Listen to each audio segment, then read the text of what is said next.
Bon. Il y a quelques mois, avec Valran, Jules, Sixtine, on a lancé le crayon. Un de nos premiers succès, et on vous remercie encore pour ça, ça a été le ring.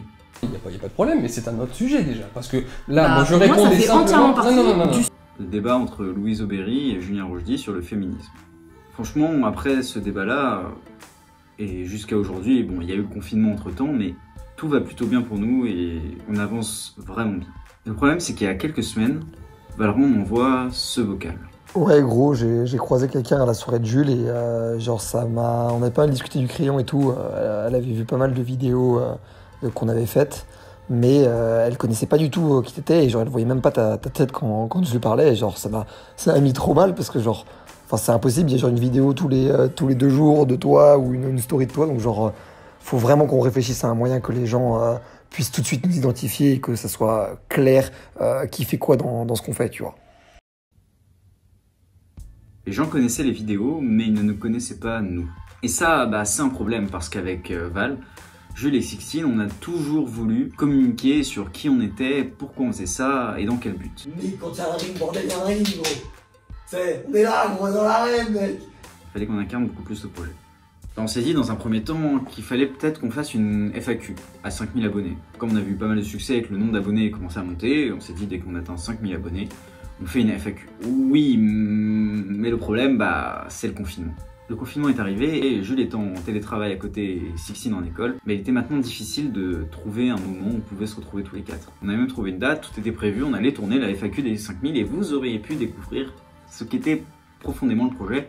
On est finalement arrivé à 5000, on n'avait pas notre FAQ, mais les abonnés continuaient de monter, le ring continuait de faire des vues, nos vidéos aussi qu'on sortait continuaient de faire des vues. Bon, fondamentalement, tout allait bien. Ok, donc là je me prépare parce qu'on a l'interview de Rocky Diallo cet après-midi là. Mais l'idée qu'on n'arrivait pas à communiquer sur nous et qui nous étions, au quotidien c'était toujours un problème. Alors on a eu l'idée de faire des stories sur Insta. Ce qu'on faisait pas jusque là, on relayait simplement sur Instagram nos contenus pour que vous sachiez que du contenu est sorti, que vous le consommiez un petit peu sur Instagram et qu'après vous allez sur YouTube parce que notre but final c'est que vous consommiez les vidéos sur YouTube. Et en ce moment on va juste vous donner les actualités du jour le jour. Mais elle connaît le crayon et j'ai trouvé ça trop ouf que on est des inconnus qui sachent qui on est. Et franchement on se sentait de plus en plus perdu parce qu'on s'engouffrait dans cette idée de faire des stories. On continuait à avoir du bon contenu.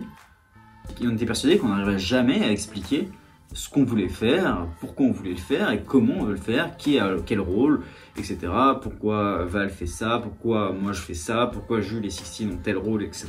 On se disait qu'on n'y arriverait jamais. Entre temps, on a réussi à tourner le 2e épisode du Ring. Franchement, c'était exceptionnel. On a pu tourner ça avec le président de la LICRA et Barbare Civilisé. Si vous avez toujours pas vu la vidéo, le lien s'affiche peut-être là ou là. Voilà. Et abonnez-vous, bien sûr, si vous en êtes jusque-là de la vidéo. Je pense que vous portez suffisamment d'intérêt au crayon pour vous abonner, bien sûr. Bon, après, vous faites ce que vous voulez. Hein. Pour la suite de l'histoire, donc on en était à... Oui, on tourne le ring. La vidéo est un succès. Elle marche, franchement, mieux sans doute qu'on l'espérait. Quand tu additionnes fuck les Rothschild, fuck Rockefeller, la Shoah, j'en ai rien à foutre, et je veux la même politique de communication de Himmler, ou de Goebbels, je sais plus. Aujourd'hui, elle est à presque 50 000 vues en une semaine. Enfin, c'est assez délirant pour nous, on se rend pas compte, je crois, du nombre de vues que ça génère. On fait tout pour en organiser d'autres, mais on a toujours ce problème en tête de se dire on veut vous expliquer ce qu'on fait et on a du mal. On a aussi l'idée de faire des petites vignettes en fin de vidéo où on vous explique un peu quel est le but du format, etc. J'espère que cette vidéo vous aura plu. En tout cas, encore un grand merci à Bob Sinclair. C'était vraiment trop cool de tourner ça avec lui. Mais tout ça est très localisé. Il n'y a pas réellement de moment où on prend le temps vraiment de tout vous expliquer. Et franchement, je vous dis, on se disait qu'on n'y arriverait pas. On n'y arriverait jamais. Et là, je vais vous parler de Lena Situation. Bon, vous allez me dire, ça n'a rien à voir, Lena Situation, de quoi tu parles, etc. Bref. Eh bien, il faut savoir qu'en ce moment, on parle beaucoup de Lena Situation. Pourquoi? Parce qu'elle est en top 1 des ventes de livres.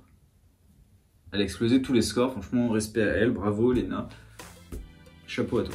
Bon, ce qu'il faut savoir, c'est que il y a un an et pendant 2-3 ans, j'étais pas un grand consommateur de YouTube. Cette année, depuis que je suis à plein temps dans le crayon, je vous expliquerai dans une prochaine vidéo pourquoi et comment ça se fait que Val et moi, on est à plein temps sur le crayon et qu'on peut se le permettre. Maintenant que je suis à plein temps sur le crayon, je consomme énormément de YouTube parce que nous on propose des vidéos sur YouTube et on a envie que le maximum de personnes y aient accès, donc je me renseigne énormément pour savoir ce qui se fait à côté, comment les choses sont faites, etc. Et donc, Léna Situation m'intriguait et j'avais beaucoup de respect pour elle, pour son succès. Donc je vais voir ses vidéos, chose que je n'avais pas forcément faite avant, où j'avais vu genre une ou deux vidéos passer. Je regarde Léna Situation, 1, 2, 3, 4 vidéos. Et sans déconner, les vidéos, je les ai regardées en entier. Donc j'en ai parlé à Val, et avec Val, on se dit qu'il y a un truc à faire. Il y a un truc à faire parce que quand on regarde une vidéo de Léna Situation, je sais pas si ça vous est déjà arrivé, essayez. Et on est porté jusqu'à la fin de la vidéo sans même qu'on s'en rende compte parce qu'elle a un vrai talent pour raconter son histoire. Peu importe l'histoire qu'elle va vous raconter d'ailleurs. Bravo à toi Léna, d'ailleurs si tu regardes un jour cette vidéo, bravo à toi. Tu es l'inspiratrice de cette vidéo. Après en avoir parlé plusieurs fois de ces vidéos, je propose à Val qu'on fasse des vlogs. Ouais, ça peut paraître bizarre, mais là on galère depuis des semaines et des semaines pour trouver un moyen d'expliquer aux gens notre projet. Et si on les faisait rentrer dans notre quotidien? Et si au quotidien on prenait une cam et on parlait devant, et après ça on le montait, on en faisait une vidéo pour les gens. Et du coup, Val, on vient de tourner l'interview de Barrymore là. Et là, il nous reste quoi à faire? Là, il faut qu'on tourne l'introduction du ring. On va tenter un nouveau petit truc, on va peut-être faire de la sculpture ou une forme d'art moderne. C'est-à-dire que concrètement, on filme notre vie au jour le jour de travail au crayon. Et en fait, on a trouvé notre solution. Je sais pas si elle vous plaira, j'espère que oui. Donc l'idée, c'est qu'on se filme tous les jours. On vous montre les coulisses, on vous montre notre vie, de ce qu'on fait au crayon, etc. Au travers de ces moments-là, on en profite pour vous parler, pour parler à la caméra, expliquer exactement ce qu'on veut faire et ce qu'on veut construire. Bon voilà, on vient de terminer l'interview avec Aurélien Taché.